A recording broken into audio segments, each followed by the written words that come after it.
Remember at the beginning of the lockdown when I warned you about how the Democrats and their allies in the media and medicine even would try to use the excuse of the pandemic to keep the economy closed as long as possible and then foist a new normal on us?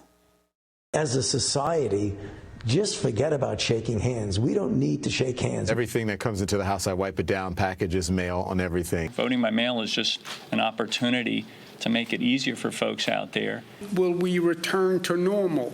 I don't think we return to normal. Oh, come on. After the past 14 days, that's basically all out the window. Over the weekend in LA and Philadelphia, we had huge crowds. Before that, widespread riots, and we had widespread looting.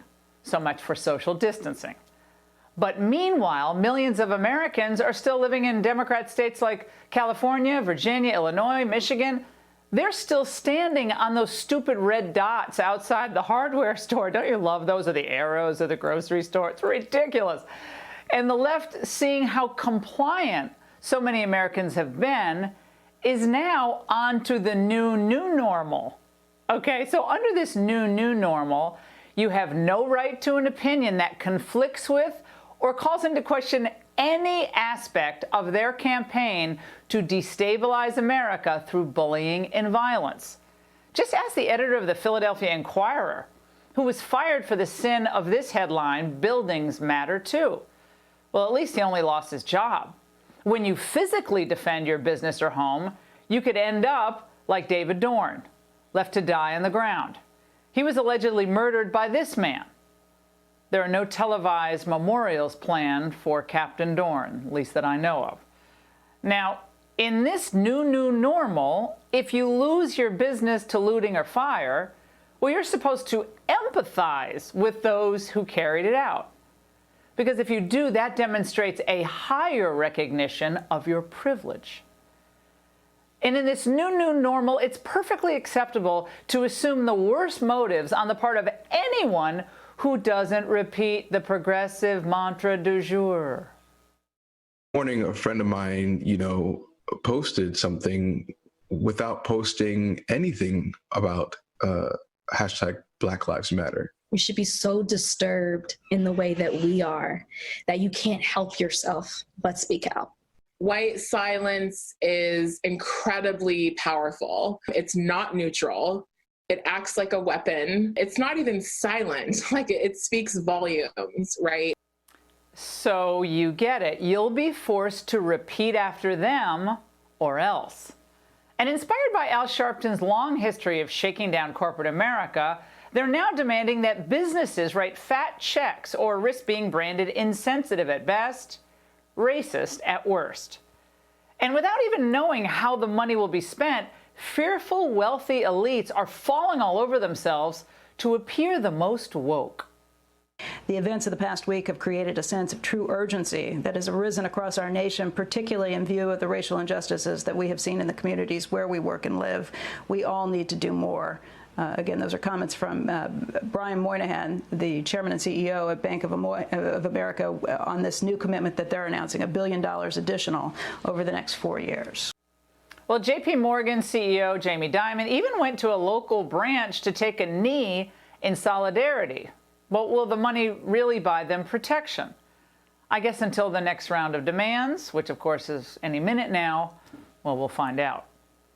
But the subjugation and self-humiliation that we've seen over the past week is truly nauseating.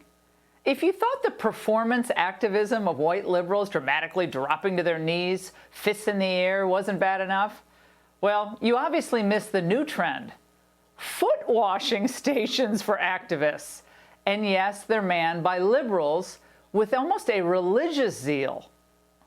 And don't think of having a D next to your name, even if you're a far-left Democrat. Don't think that's enough to save you in this new normal.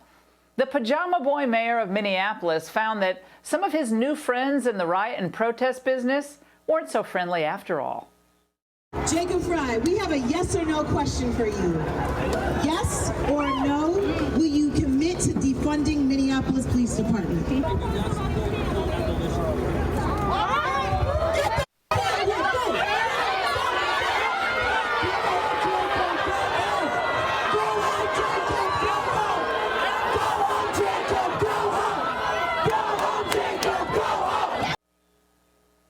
almost felt sorry for him. Now watch how the media operates in this new normal, ever so gently tiptoeing around Marxists masquerading as humanitarians. Do you understand that the word dismantle or police-free also makes some people nervous? For instance, what if in the middle of the night my home is broken into? Who do I call? Yes, I mean, I hear that loud and clear from a lot of my neighbors. And I know, and myself too, and I know that that comes from a place of privilege. I guess you're supposed to call the white privilege hotline. No, I wasn't clear on that. There was virtually no follow-up to that moronic answer, by the way. Now, this lunacy is gaining traction across America in like a dozen other major U.S. cities that seem to agree that worrying about home invasion is really just, it's racist. From L.A. to New York, mayors and city councils are looking to strip funds away from police and then to reallocate them to communities of color. Now, presumably, they think that communities of color don't need protection from criminals of all colors and ethnicities? Or is it that they don't deserve protection in order for guilt-ridden liberals to feel superior? I don't know. It baffles the mind. Now, this lunacy is even gaining support in Chicago, which over the past 2 weeks since the killing of George Floyd has had at least 48 murders and even more shootings. The overwhelming share of the victims were African Americans. When we did our 2 town halls in Chicago, we found that the people there wanted more police presence, not less. Won't that make people feel like they're more under siege, or you're saying it'll make them feel safer? It'll make them feel safer. We need back our programs that we used to have on the police department, like Officer Friendly, the Explorer Scouts. Take the youth, give them something to do. When I worked, I did 29 years. Everybody that knew me knew I was a good cop. No.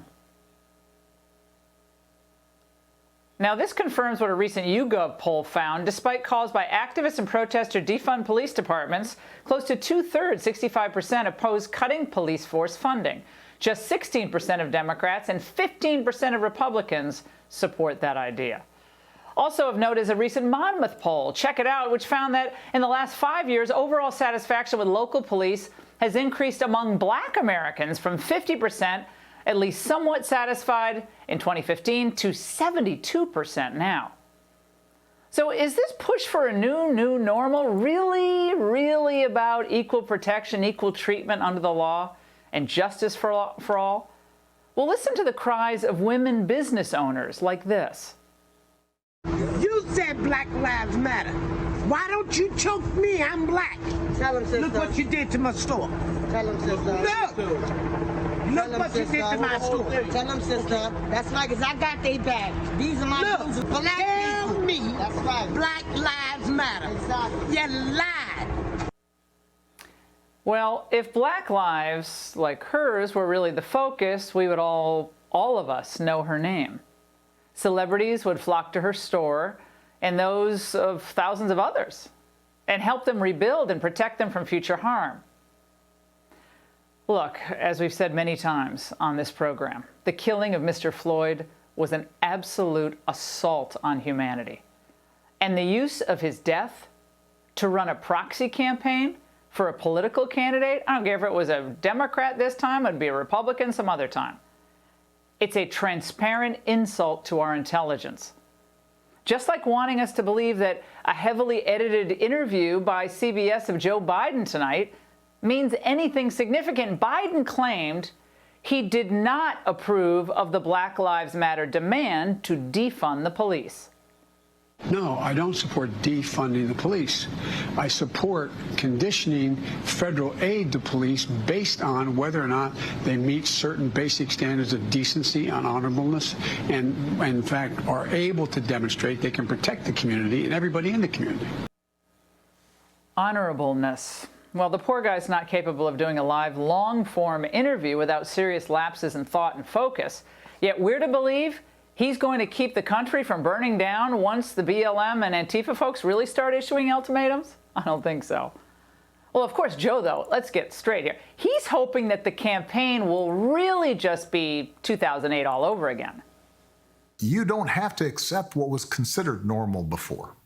You don't have to accept the world as it is, you can make it into the world as it should be and could be. You can create a new normal, one that is fairer and gives everybody opportunity and treats everyone equally and builds bridges between people instead of dividing them.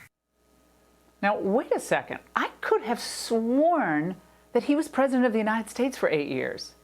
So should we consider only the past 3.5 years as not normal? Why did President Obama solve all these problems if he knows what we should do? Well, I'll tell you why. Because these issues are really complicated. No one wants to live in a police state, and no one wants to live in a racist state. When the hard left suggests otherwise, they're lying. And they insult the hundreds of millions of Americans who work hard and live in peace all over this country, and that's how they want to live in the future. This is a great nation, filled with good people. If there are racist police, they should be fired. If there are abusive police, they should be criminally prosecuted, full stop. But the left's big idea of defunding the police will lead to a dramatic increase in pain, suffering, and death. But they don't care. Although most Americans, they do. That's why President Obama didn't push for it. That's why Democrats like Nancy Pelosi are afraid to vote for it. That's why the American people will never stand for it. Defunding the police is a ludicrous position that should never be taken seriously. But too many Democrats have shown that they cannot be trusted to stand up for law-abiding citizens against criminals with a purpose. And come November, millions of us will remember that fact. And that's The Angle.